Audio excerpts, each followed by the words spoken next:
Day 6. It's Inktober day 6. Yay! This one was a fun one. I made a new character for Inktober, and he is a witch doctor like looking character. I don't know. The prompt word was rodent, and the first thing I thought of was like a rat skull, and then that went into like a witch doctor wearing a top hat with a rat skull in the center and maybe like some bones on a necklace or something. And that's sort of exactly how I created this entire piece. His name is Rat. He is a demon, and his job is to try and help DA to cross over down to hell, as opposed to how our angel girl is trying to get DA to cross over to heaven. So, you know, there's all the good and evil, dark and light, all that exciting stuff. Yeah, so Rat is an interesting character. He's really fun to draw. That's kind of why I made him. He's got sort of Princess and the Frog inspired makeup. I don't know if you remember much about Princess and the Frog, but there's a song that Dr. Facilier sings, and at the end he like has a skull face paint on, like voodoo-y skull paint on his face, and I pretty much, you know, just did that on this. I was like, I want to do some skull makeup because he's all about skulls and bones and things, so that's what he got. Yeah, there's not much else to say about the actual design of the piece. I wanted to keep it a sort of limited colour palette. Again, I made it sort of purples and pinks, and then thought to hell with it and add some yellow in, and I'm actually really happy with how it came out. I think it looks really nice. I was going to keep like the skull and the bones and all that stuff white with the purple and pink colours in the background, but I ended up making them all yellow, and I'm glad I did because I think it looks really cool. Yeah, so I thought just to sort of tie in the word rodent a little bit more, just in case you can't tell that the little skull on his hat is a rat skull, I did a silhouette of a rat in the background with its skeleton sort of showing through. I don't know how to explain it. I saw an image like this on Pinterest and was just like, yes, that's what I want in the background of this, so I did it. So yeah, I hope you'll understand what I'm talking about as I get a bit closer. I didn't really explain that very well, but I don't really know how well else to explain it. It's kind of like an X-ray. Yeah. A rat-shaped silhouette with the sort of cross-section of bone X-ray going through it. I'm really happy with how it came out.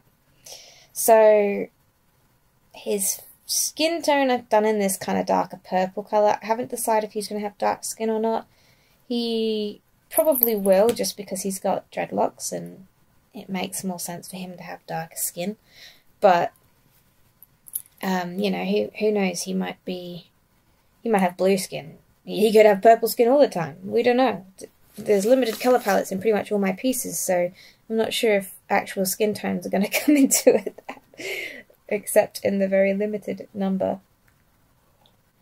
Now, if you can hear something that sounds a little bit like thunder, it's not. It's my cat. He was under the blanket again when I was recording and I didn't realise, and he's come out to say hello and he's purring up a storm, so I apologise if there's thunder in the background of the recording from this point on. I couldn't tell him to go away because he's just so lovely and he's licking me. You have a very scratchy tongue, Vegemite. So, the art itself was fairly simple. I used my microns for the line art of this one. As you may have seen in all the videos previously, I've been struggling with the line art a little bit.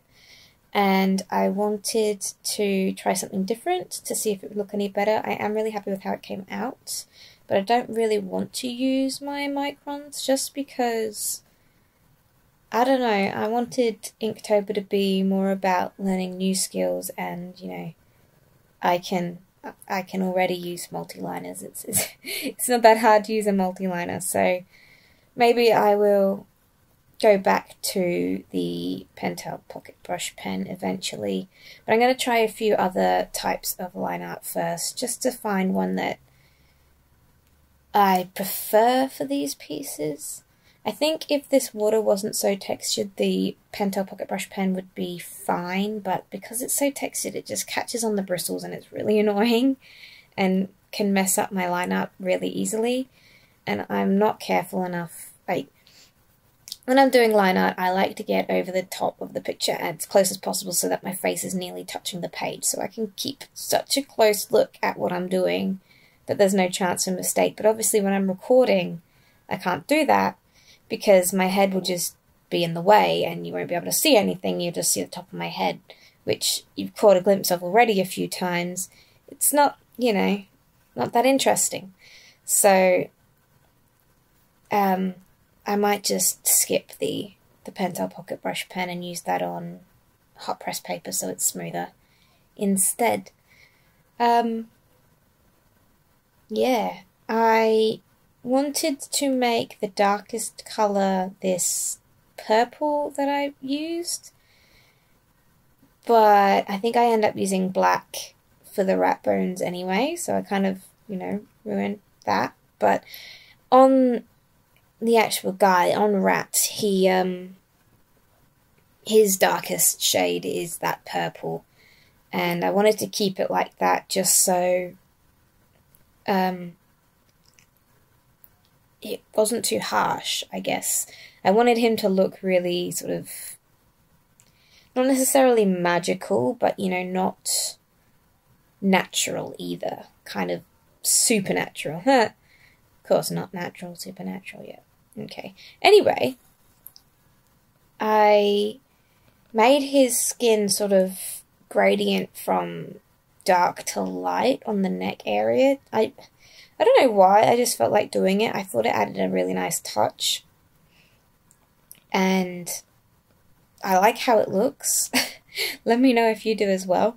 But yeah, I wanted to give him tattoos, but I'm just too lazy, and I know if I'm going to end up drawing him again, having to draw tattoos and the same design every time I draw him would just be annoying, to say the least. I wanted because I wanted to give him something really intricate, but then I was like, if I do that, I have to draw it every time I draw him, and I know that I am really lazy, and I am particularly a quite lazy artist. I skip a lot of steps and try and make things as easy as possible for myself. So I went against doing intricate tattoos just because I'm not going to want to have to do them again. And if I added them in one piece, I would have to add them in all the others because, you know, it's not the same character if it doesn't have all the same details. Yes, Vegemite, it's nice to see you too. Anyway, so I'm starting to add the bones now. I don't really know a whole lot about rat anatomy. I just sort of went by this image on Pinterest that I found and winged it. So it's probably not all that accurate, but I had fun with it nonetheless. And I just want to mention this. The Pringles I'm eating are like mini Pringles, and they're so strangely adorable. I got these from a birthday party the other day, and they were like in the goodie bag, and I just kind of went, you know what? I'm going to eat them. I'm not giving them to the kids. They're mine. So I was eating them, and they're like so little, and it's adorable. Just, you know, in case you, like me, are, you know, find things like that adorable, mini Pringles are the best. You should have some mini Pringles. Anyway, back to the art. Yeah, I don't really know a whole lot about rat anatomy. I sort of winged it. It works because you can't see the whole skeleton, but I think if you could see the whole skeleton, then it would definitely look wrong. Yawn. as it is, it looks okay because you can only see bits and pieces and you can sort of tell what it's supposed to be without it needing to be accurate. So this black ends up being the darkest part of the whole piece. Looking at it now, I probably could have done it in the purple and it would have looked a bit better because it would have tied it all together. But the line art is black, so it's not entirely, you know, out of place either. Yes, this is the point where I was like, what colour am I going to do the shirt? Because I wanted everything to be pink and purple initially, but looking at it, I realised the jacket is the darkest purple, his shin cone is quite pink. If I add like bright pink in this, it's just going to look all very similar and very much the same. I did his hair pink, that's right, so it would have been right next to it as well, like not touching but so close that if I made the top pink, it would just look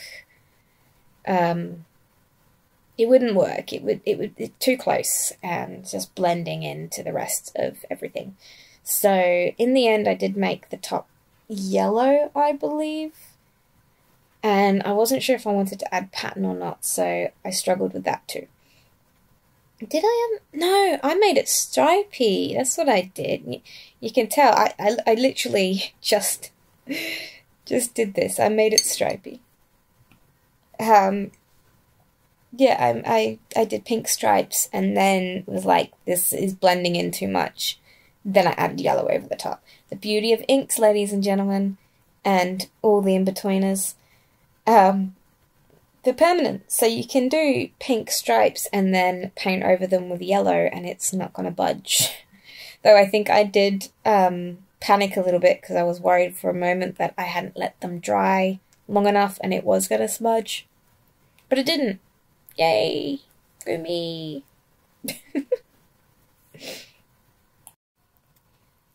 So, with the design of him, I gave him a necklace. I don't know if it's going to come into anything at all, but it's like a black tooth or something with gold or yellow clasp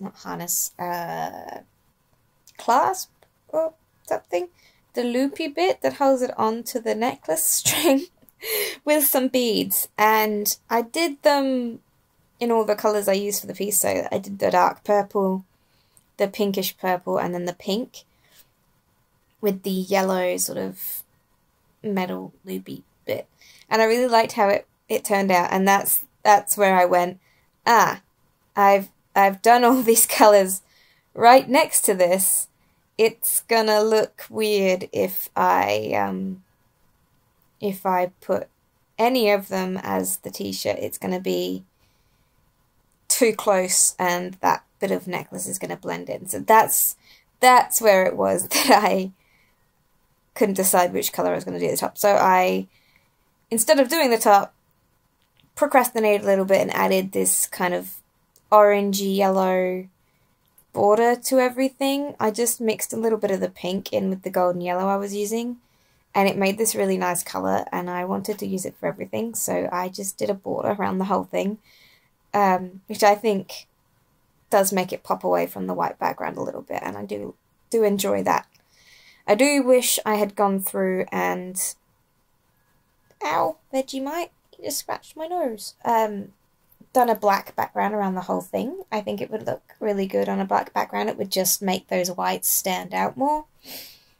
But yeah, so I signed it just then, and then I went, I don't like the top being white, so I was like, I'm gonna do stripes. It might ruin the whole thing. It might ruin it, but I don't like it being plain. So I did the stripes in the dark pink, and then I looked at it and I was like, it needs something else. It needs something else. What does it need? And then my brain went, yellow. Let's put yellow on everything. So I got the yellow. I mixed it with a tiny bit of the pink and then painted it on. And I really like how it sort of contrasts really nicely with the purple, because obviously they're opposites on the colour wheel, so complementary or whatever the term is, and I just really like how it looked. And then, because I like that so much, I watered down the yellow that little bit more and used sort of a pale yellow to colour in the skull makeup on his face. And I think it just makes it look so much better. And then I do believe I do the bones too. I can't 100% remember that much, but I'm so happy with it. The yellow really tied it all together and it looks great, in my opinion. So, thank you for watching. I will see you tomorrow. Please like, comment, subscribe, follow me on Instagram and Patreon. Yeah! Alright, thanks for watching. Bye!